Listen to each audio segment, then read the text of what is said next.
If ever your life could be a true crime podcast episode, then this podcast is for you. We're about to embark on a roller coaster of emotions, insights, survival, and stories about escape. So buckle up and let the journey begin. Hello, everybody, and welcome back into the Escape Pod. I'm Julie. I'm Charity, I think. What are those things? I had like an email up to read. And it went away. It went away, and it was something else that was really creepy. So and now I can't find either one of them. So clearly, take it away, Julie, while I pull myself together here. All righty. What are you escaping this week? Well, I was all excited a couple weeks ago because I thought I had largely solved the issue, but I continue to get bombarded by spam emails, phishing emails that are clearly not legitimate and yet come to me sometimes a half dozen times in an hour. Sometimes the same sender, like the sender line will be the same. I'll get 4 emails from the same sender within 1 minute of each other. It's so annoying. And I know that they're not real, but my phone will still buzz. And yes, if you're listening, I am blocking the senders over and over and over and over again. I'm almost to the point where I am considering just shutting down that email account. I don't know if I could suspend it for a little bit, if that would help, but it is super frustrating. So at least for this next hour or so that we're in here, I will be escaping that. How about you? Well, kind of the same thing to piggyback on what you were just talking about. My husband and I had been at the bank. Oh, what's today? Thursday. Mm-hmm. So Monday, I don't remember, sometime earlier this week. Mm-hmm. And we were just, changing some investments and stuff. And as we were leaving, our banker said, hey, they had just had someone in the bank that day that had been wiped out to the tune of over $40,000 or something. Oh. And she was talking about how sophisticated the fraudulent people were, the people are, just all kinds of things. And so it was just warned us, we're like, yeah, we're pretty careful. Let's maybe give his mom a call because his mom's elderly and, try to make sure she doesn't answer any questions or whatever. Yep. Within 30 minutes of getting home from that appointment, a friend called in tears. Oh. It had happened to her. And she's not one to fall prey to something like that. Right. But it was so sophisticated. They called her.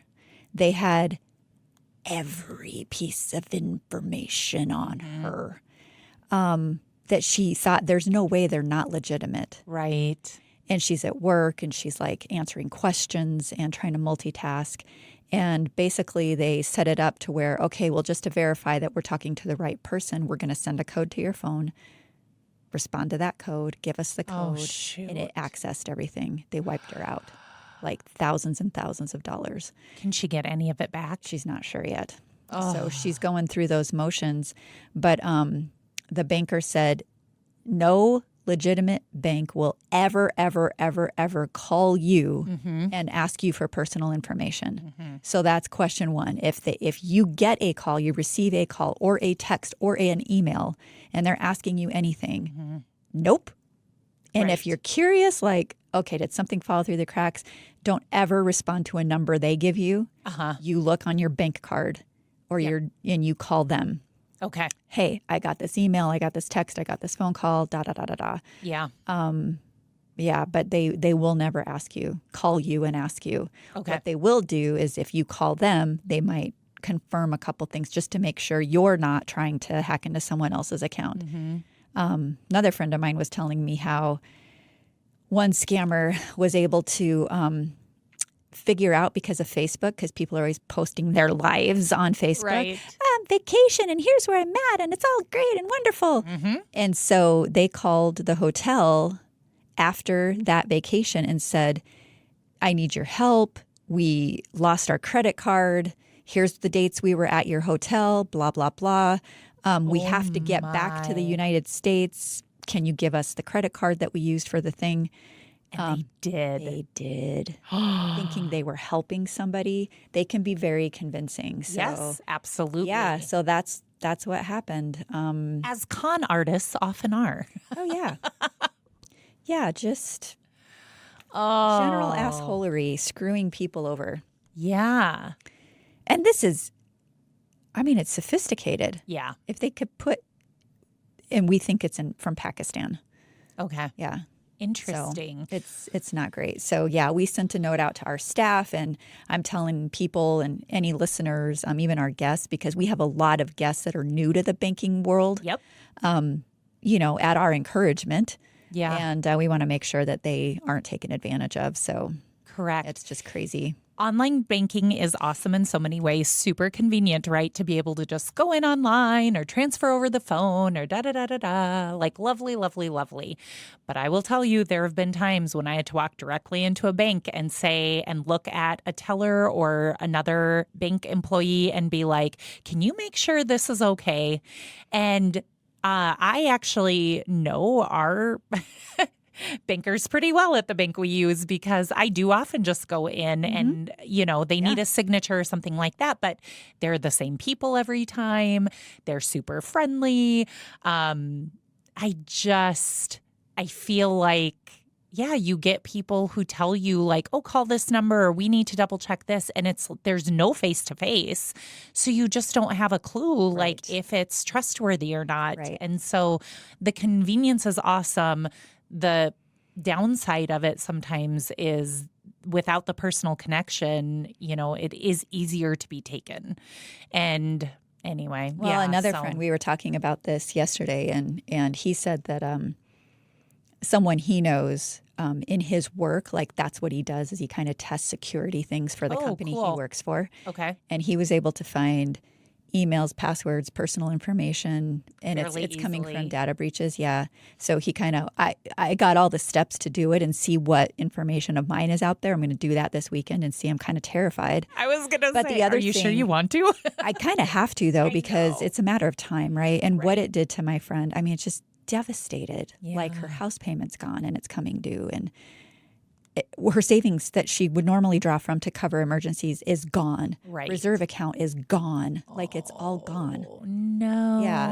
And not only that, like lots of charges on her debit card. Like she's overdrawn. I mean, multiple banks we're talking about. They got everything. Oh no. So there's no backup. And they think that it was accessed through her phone. So anything she had stored in her phone. So my question is, I have all of my stuff protected. Any bank, it's biometrics. Mm-hmm. So I don't know if they can get in. I'm don't want anyone testing it. Right. But I'm going to chop my fingers off and my eyeballs and see, I guess. And I do that in the movies, right? They do. Yeah. Yes. So I will fight, just let you know. You try to take my fingerprint or my eyeball. It's game You're in on. big trouble. It's game on. Ooh, the thought of taking an eyeball. Gross. Yeah.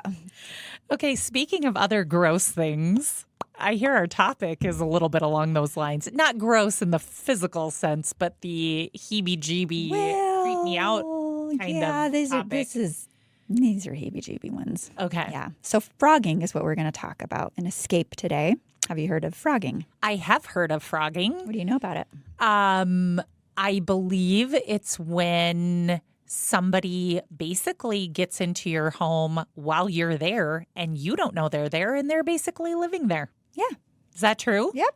They could be living in a crawl space or walls or an attic or, So I will tell you, once there was a show on about phrogging, and even the commercial freaked me out enough I would not watch it, which is why I know that I could very well have bad dreams tonight after we record this. Well, I will ease you into it. So today will be kind of a small story sampler. Okay. Okay. So I won't go into tons of gory details. Okay. But how this got put on my radar was many years ago with the main event that we're going to do in part 2. Okay. And that one is horrifying. Okay. It's horrifying and tragic in so many ways.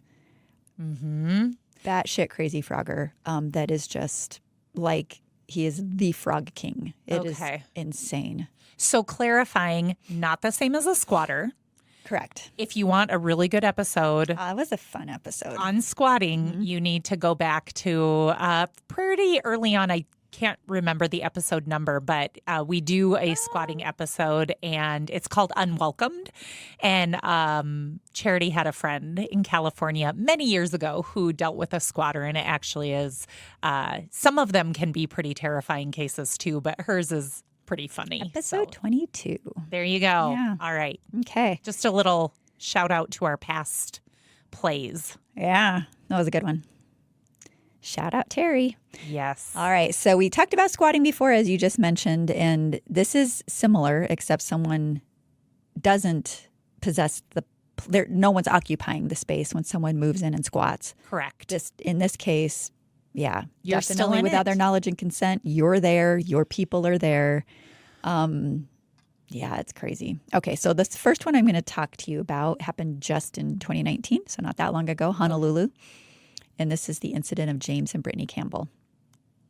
So in their case, they had been on a vacation for a week. So they'd been on vacation, and as soon as they got home, kind of driving up after being gone for, a week or longer, they see a bicycle. So it's the two of them and their two little boys, and they see a bicycle outside their house that was out of place. Okay.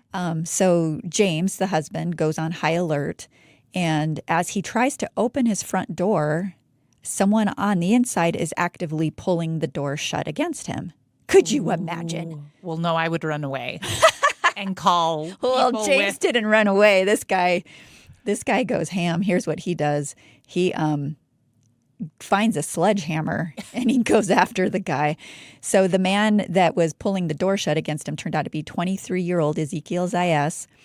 And while James managed to get the guy out of the house by threatening him with the sledgehammer, I mean, that'd get me out of someone's house. Yeah. The damage had already been done because it seemed like he had been there immediately after they went on vacation. Ooh, okay. And this is most likely, sometimes we'll talk about, is this person just like an idiot or are they, mentally unwell or whatever. I think in this case, the man is definitely mentally unwell. Okay. So he'd been squatting in their home, or frogging rather, in their home for at least a week while they had vacationed, and he destroyed the house. Oh, no. He tore things apart only to rearrange them again, but in really chaotic patterns. Okay. Okay.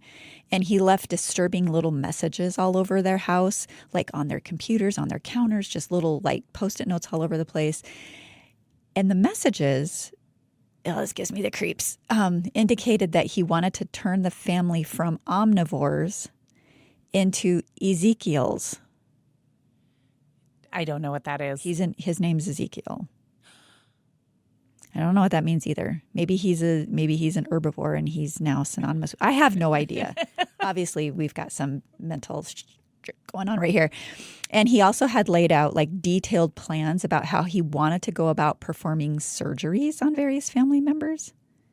Oh, now, keep in mind, it's not just this married couple. They have two young children, two little boys, like you do. Really, really terrifying. And now they have to move so that they burn don't the house down. burn the house. Yes. And he also scattered knives all over the bedroom. Oh. He left diary entries about them, written as if he'd been observing them for quite some time before secretly moving into their home. Oh, my. Yeah.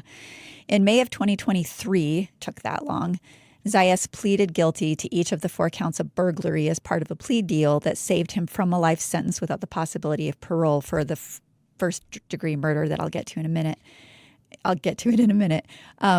Rather than the lesser offense of manslaughter. But this plea deal really pisses me off because unprovoked, while he's waiting for this, he's in jail, he had savagely killed a 62-year-old man. This guy's 23. By pummeling him with his hands and stomping on his head in jail. Oh, my. Yeah. And so because he agreed to the plea deal, Right. stuff just infuriates me. The maximum amount of time he'll spend in prison is 20 years. Okay. That's it. And he may get parole. Okay. So he terrorized his family. He murdered someone for absolutely no reason, completely unprovoked. So clearly he's not safe to be in the general public. And I doubt 20 years in prison is going to fix him. You know, it's just, I don't know. Maybe while he's there, they will recognize, because I think when you go before like a parole board, you know, his mental state is going to come into play. And so there may be some conditions for release based on that, where he would be required to seek mental health treatment, something along those lines. It's hard to say. I don't know Hawaii's laws, and I don't know this case well enough, but let's just cross our fingers that he's not just walking out of there in probably about 15 years from now. It's terrible. So yeah, that was Ezekiel. Okay. This one, I'm trying to look. I didn't have a date on the next two, but they were more still kind of recent. I just can't remember if I saw a date. So this one, we're going to call her Maddie. She's a college student, or was a college student at University of North Carolina in Greensboro. So Maddie begins experiencing things in her apartment at college that seemed more paranormal than anything. Okay. So creepy, unexplained noises, personal items such as clothing and shoes going missing from her closet, handprints that didn't belong to her or her roommates appearing on surfaces around her room. She'd hear rattling in her closet. You guys have to see this. Julie's chair's on rollers, and it keeps getting further and further away from me. This is why I close my closet doors at night, by the way. Oh, of course. So rattling in her closet. So she's thinking a ghost or raccoon, but she could find no evidence of animal, anything.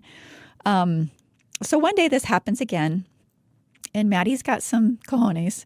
She opens the closet a crack, and she asks, "Who's there?" And to her horror, a man's voice answers, "Oh, my name is Drew." No. Well, we all know Julie would have GTFO'd. But Maddie opens the door more and is shocked to see a 30-year-old man, whom police later identify as Andrew Swafford, in her closet, wearing her socks, her shoes, her clothes, and holding a bag stuffed with her clothing. You're burning all of it. You're not getting that back. Oh, God, yeah.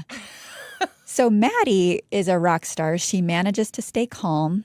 She's keeping him engaged while she dials up her boyfriend and is talking to Andrew, keeping him distracted until police can get there. Okay. And while she waited, he tries on one of her hats. He checks out his look in the mirror, and he asks her for a hug. Oh. And she... Hard no. She passed. Clearly another mentally imbalanced person. So the police arrive. They arrest him, but no one could figure out how he gained access to her apartment in the first place. But this wasn't the first time Maddie and her roommates had found strange men in their apartment. Just 2 months prior, they'd come home to two strangers in their living room. Property managers changed the locks or whatever, but it happened again. So clearly there's some kind of issue with this property. So hopefully they GTFO'd and just moved. Yes. But that's like my nightmare. There's no way I would stay calm if there was a man in my freaking closet. I would prefer a ghost. I'd prefer maybe even an evil ghost. Absolutely. Poltergeist, bring it on. But a freaking man wearing my shit? No. That's too far. I was like, in my head, if you saw me thinking, I'm thinking, I take a ghost over that. A mouse is still maybe, I have real issues with mice. So a rodent would be hard for me to put, but I think I would still take a rodent over a human. Yeah. Oh, God, well, for you, that's saying a lot. It really is, right? Oh, my gosh. Man, college towns, God love them. They are fun. But I feel like I lived one place in my old college town. And if somebody had lived in the basement, I would not have known. I didn't go down there. Yeah. And you could access it, I think, from outside. I feel like there was a lock, but probably not a hard lock. I mean, my daughter has gone upstairs. It was like I said, access from outside. But I do feel like if anybody could have, like, that was a place. Now that you're talking about this, I'm like, somebody could have been down there sleeping. I wouldn't have known. Well, do you remember 2020? And we were officing in the towers. Yes. And I drive up to work one day and my intuition, my spidey sense just went off. So I call our director of operations at the time and I said, is it possible? So did you see something? Nope. No. So for mental imagery, the towers on the One Heart campus, when you hear us refer to the towers, we have 3 residential towers. Going from west to east, it's a family tower, a women's tower, and a men's tower. And all of the construction was done in the family tower. That's the one we were going to open first so that we could open on time because COVID was delaying some issues. And so we made sure we could at least open one tower on time. And then they moved to the east as the construction progressed. And then just one day I'm driving to work. This is before our building was ready. I'm getting ready to go in and I just had a feeling. So I called Wayne and I said, is it possible we have squatters in the men's tower? He goes, not a chance. I said, I'm going to need you to look because I just have a feeling. He thought I was batshit. And sure enough, he reviews the videos, the cameras. And yeah, there's a guy in a robe strolling from the bathroom to whatever room he was squatting in, just living his best life. He didn't damage anything or whatever, but so clearly our contractors had left the building unsecured, and that's how he got in. And Wayne's like, how'd you know that? I'm like, I have no idea. Just mad intuition. Yeah. Well, now they're very secure. Now they're, good luck. You're going to get tackled. I remember once someone from the FBI came. This was so funny. They came and someone was named in they weren't in trouble, but they were like a possible witness to something. And we have such a tight confidentiality, like we will not confirm or deny anyone's presence on this campus. We don't get to do that. They can tell people if they're here if they want to. But the FBI person is looking for them, and our staff's like, nope, can't confirm or deny. Can't confirm or deny. And they're like, we know they're here. We need to talk to this person. They're like, nope, can't confirm or deny. And then I had to get involved. But anyway, it's locked down tight. Yep. Okay, this next one is about a lady named Tracy. She's keeping her last name out of this. And this is about a... Okay. It's a breakup that results in phrogging. Okay. And it's really weird. It's really weird. Well, none of them are not weird. Well, that's true. Okay. So, yeah, maybe this podcast is starting to distort my perception of what's normal and acceptable. I'll take that. Okay. You're also married to a police officer. That distorted things a long time ago. Did I show you pictures from Deadwood? So speaking of men wearing women's clothing. So we went to an 80s hair band show. And Tim's decked out. Wig, rock, hard rock, looked great. And then at the last minute, I'm like, I have some leather pants that don't fit me anymore. I bet they'd fit you. And they did. And this guy got so much freaking attention. So I've got to show you pictures. Okay, so this is my husband. And I don't know if I want to see him this way. My leather pants. Oh, my gosh. And a wig. Oh, my gosh. Do his coworkers know about this picture? I'm not sure. But the funny thing is we were so decked out that people kept thinking the guys were in the band. And so they're coming up like, can we take our pictures with you? That's hilarious. So anyway, they were getting a lot of attention. Well, if I hack into your phone, I'm just getting that picture. So I have leverage. I tell you, Christmas is coming up. I'll frame it for you. Merry Christmas. Merry Christmas. There you go. Okay, Here's your get out of jail free card if you're ever pulled over. Oh, he was proud of it. I'll show you some other pictures later. God, they were hilarious. Those guys were just off the hook. But anyway, we had a good time. Tracy, however, in this story is not having a good time. Okay, so breakups suck. There's always some kind of fallout. You can kind of guess what the fallout's going to be. I mean, almost everybody listening has been through some sort of breakup. And sometimes the one getting broken up with, refuses to accept it or get the message, right? Usually that lasts for what? Weeks, months, maybe a year. People eventually move on. You hope. Okay. Spoiler alert. Tracy is a single mother of 5, and the heroine in this story, she discovered her ex in her attic. Ooh. Yeah, so this is fun. So 12 years after the breakup. No way. He hung on for 12 years. Okay. So She didn't hear him? well, she did. Okay. She did, actually. So for weeks, she'd been hearing banging noises in her attic. And she just assumed, again, some sort of animal had taken residence there. We used to get bats when we lived in the Twin Oh my Cities. We'd gosh. get bats like in our attic and in our, like, behind our shutters and stuff. Or also the possibility that her attic was haunted, you know, kind of like Maddie. So debris would fall from above. The nails in the ceiling above her bed were being popped out one by one. That is not okay. That's not okay. But when the noises continued, Tracy'd kind of like, I freaking had enough. And so one night, her sons and one of her nephews climbed up to the attic and were freaked out to find a 44-year-old man up there asleep. Now, the last time she'd seen this guy had been a year earlier. She'd actually hired him to do some odd jobs for her. Okay. You know, that kind of gives a whole new meaning to odd jobs, doesn't it? Uh-huh. Okay.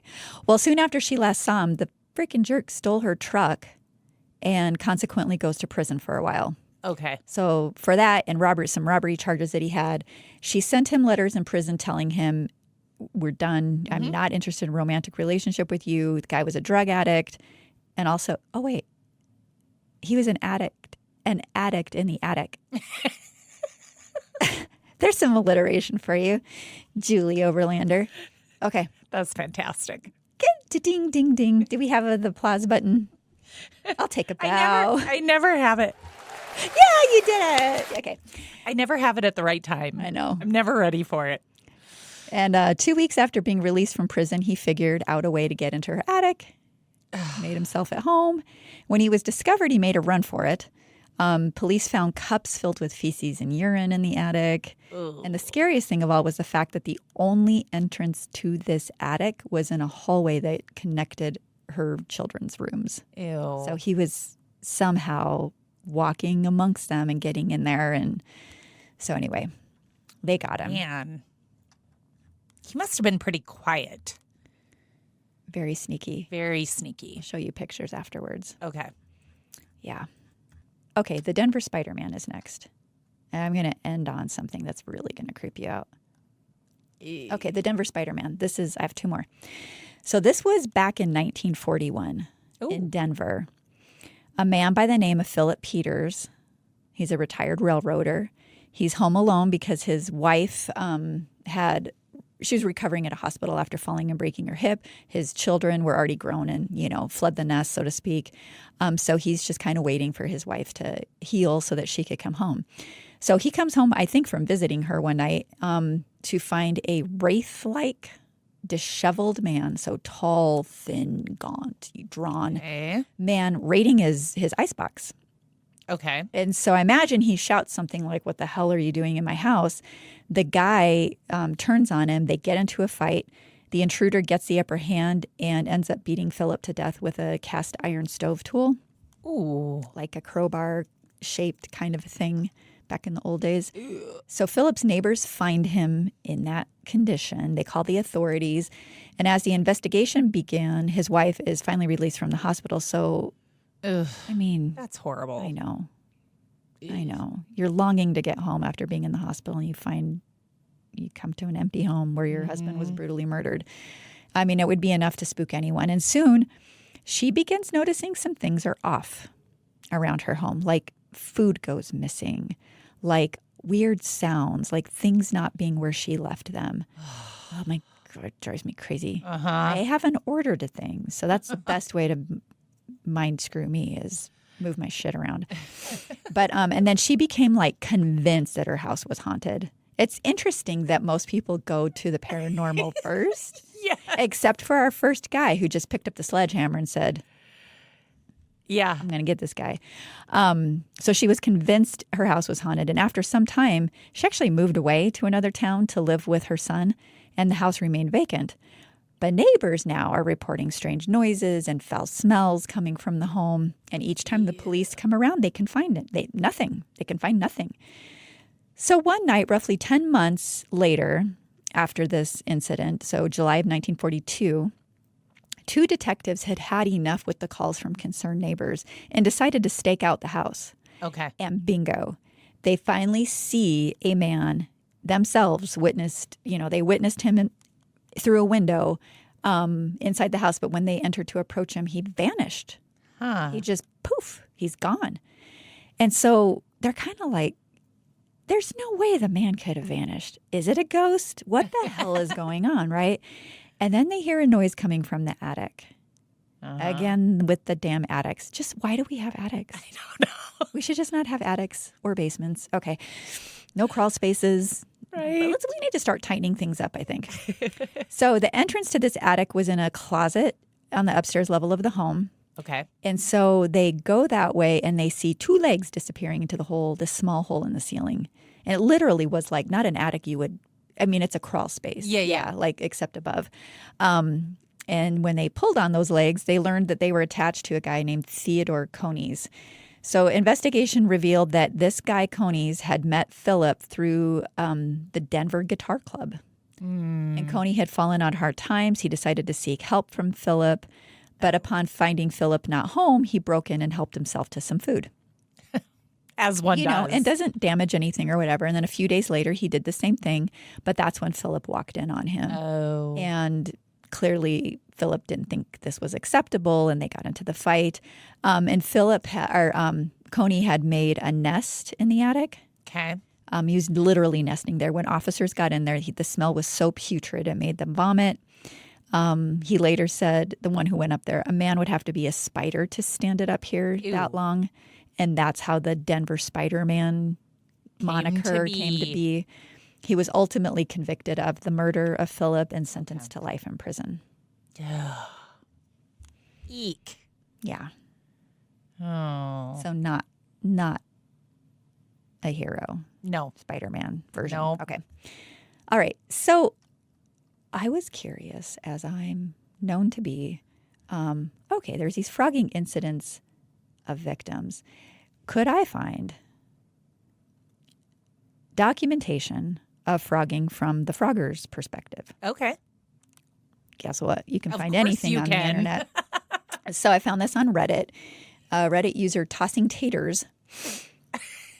I do love the Aren't they handles great? on there. Yeah. Awesome. Okay, so when asked if they knew of any real-life accounts of phrogging, this user shared their first-hand account of being the one doing the phrogging. Okay. So I'm going to read now this. So anything I'm reading, unless I very noticeably take a tangent, is in the words of The Tossing Phrogger. Taters. Yeah. So, quote, I broke into an old coworker's house and proceeded to live in their attic to survive the winter. It started when I lost my job in 2020 and lived off unemployment. And then I lost my unemployment in early winter 2020 and had to move out of my apartment. I bummed around for a few days trying to couch surf, but to no avail. Eventually, winter started getting more harsh and I was getting desperate. In my desperation, I remembered an old coworker who lived in a neighborhood down the street. I went to his place a few times because our significant others were friends. And then parentheses, they'd met at a company picnic and hit it off. Never really liked either of them too much. We'll call them both John and Jane. But back to the story. I remember where they kept their spare house key. And when they were away from home, I checked and it was still there. So I made my way into their house. A rush of anxiety hit me as I made my way in. I was starving but was too afraid to get any food, so I just grabbed a bottle of water and made my way into their attic. I proceeded to creep around, getting an idea of where the creaky boards were and where I could lie down. The attic wasn't cozy at all, and it was still quite cold. It was also extremely dark. I, for some reason, imagined it would be brighter like the Christmas Vacation movie. I shifted some boxes around and poked around for a blanket. I found a musty blanket that smelled like cat pee and made my bed in a pile of Halloween decorations and other BS. I waited until they got home. After multiple hours, I heard the front door open. Another rush of anxiety overcame me. My heart started pounding in my chest. I also realized that you can't really hear anything through the floor like I expected. I assumed it was Jane, as I would sometimes hear her walk and singing to herself. A few hours later, John came home. I spent most of that time sitting completely still. I went to bed when they did.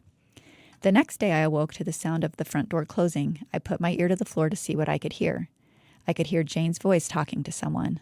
Well, come to find out, Jane was working from home because of the pandemic. I wouldn't come to this conclusion for a few days.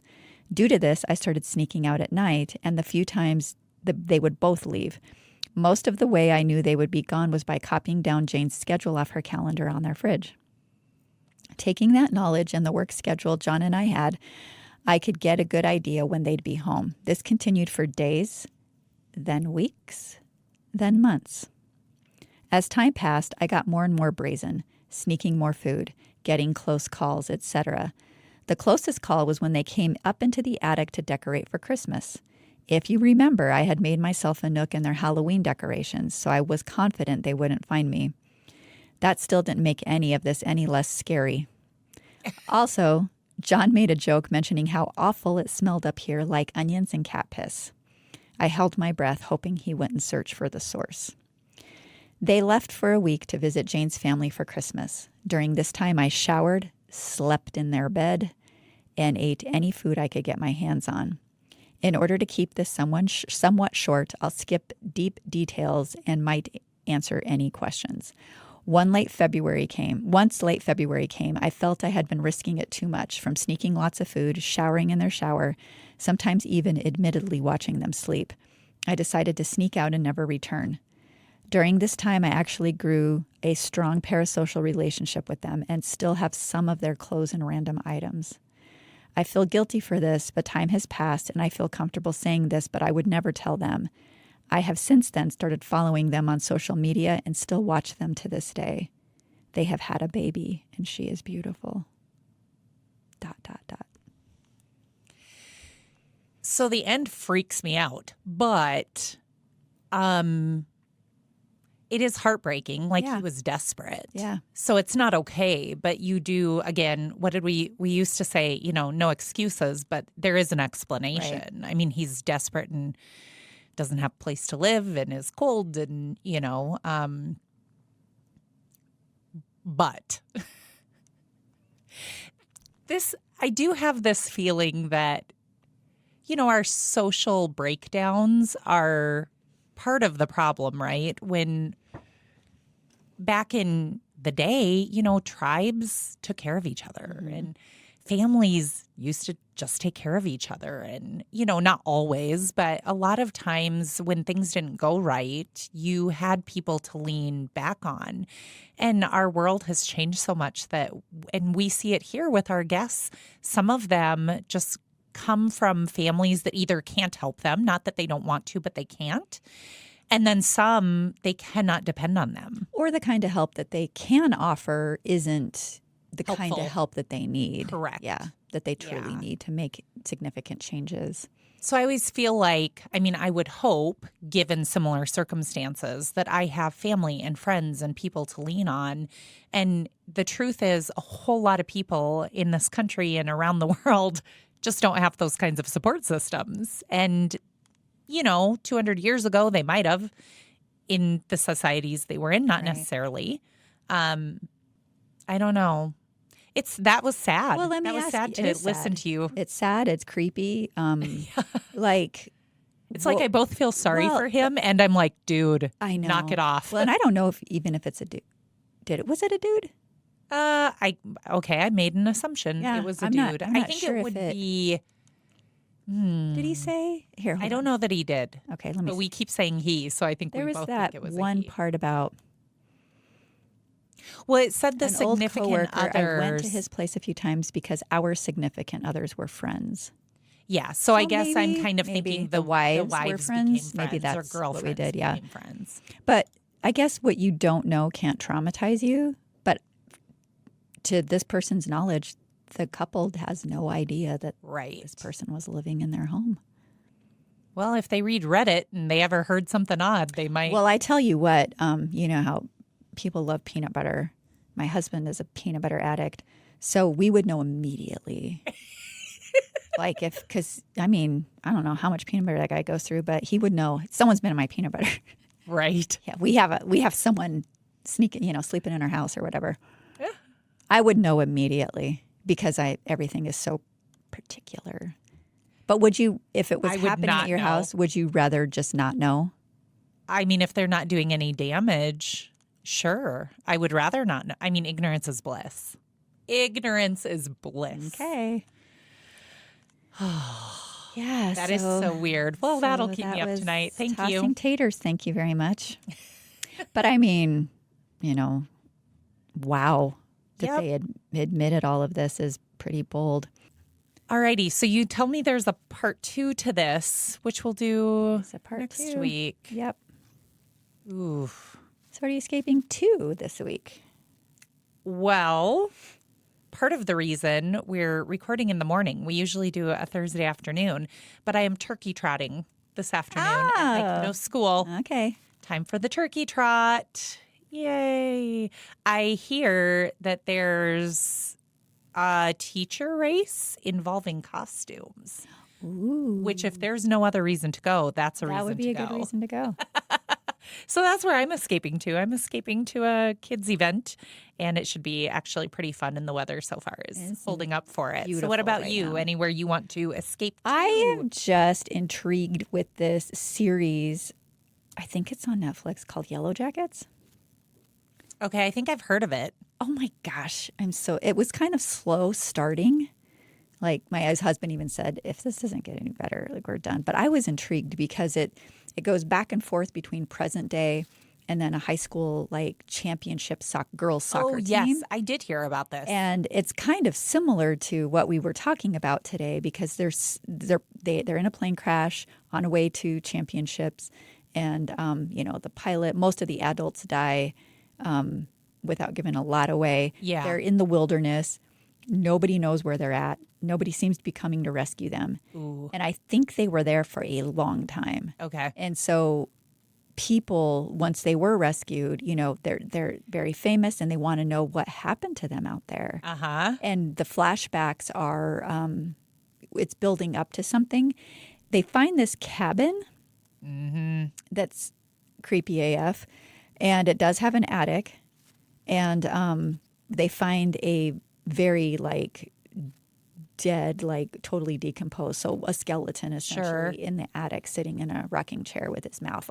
So something terrified this person to death probably. And they can hear footsteps and creaking floorboards, and then there's nobody up there. So that's what it reminded me of. But I'm just intrigued. I am trying to figure this out. That's your escape too? Oh my gosh, it's really good writing. Yeah. It's very intriguing. So we are so different. We're like the odd couple. Yeah. Yeah, there you go. Yeah. So that's what I'm escaping to. I like it. Well, if it makes you happy, then that's fine. Well, Who am I to say? This is me, though. When I am watching something, I'm working to figure out how it's going to happen. And then I'll throw out these theories. And my husband's just like, he just watches. He just rides the wave. He's like, do you want me to shut up? And he's like, yeah. Here's a theory. But then I love it when I'm right. I'm like, see, I told you. I told you. I love it. Yeah. All right. Well, thank you all for tuning in. We appreciate each and every one of you. If you like what you heard, please share it with a friend who you think might enjoy it too. We're a small team here, writing, researching, producing, promoting the show in our spare time. And hopefully one day we'll be able to provide operational support through the podcast for the nonprofit we work for, One Heart, where our mission is empowering people to overcome crisis and achieve self-sustainability. That's right. It's a true podcast for a cause, so you can really feel good about spreading the word. Please take some time to rate and review wherever you listen to your podcasts. It really helps small pods like us gain more exposure, and more listeners equals more ad revenue. You can check us out at our website at escapepod.live, link out to our socials from there, or reach out to us at justbecause@escapepod.live. Or if you have a story about frogging that you would like to share with us, send that in. I hope you don't, but if you do. If you do, we want to hear it. Send it in to escapeartist@escapepod.live so that we can read it on a future episode. We are closing the hatch on this episode of the Escape Pod. Remember, trauma may be inevitable. How you grapple with it is optional. So stay resilient. And do not have attics or basements in your house. And keep laughing. Thanks, everybody.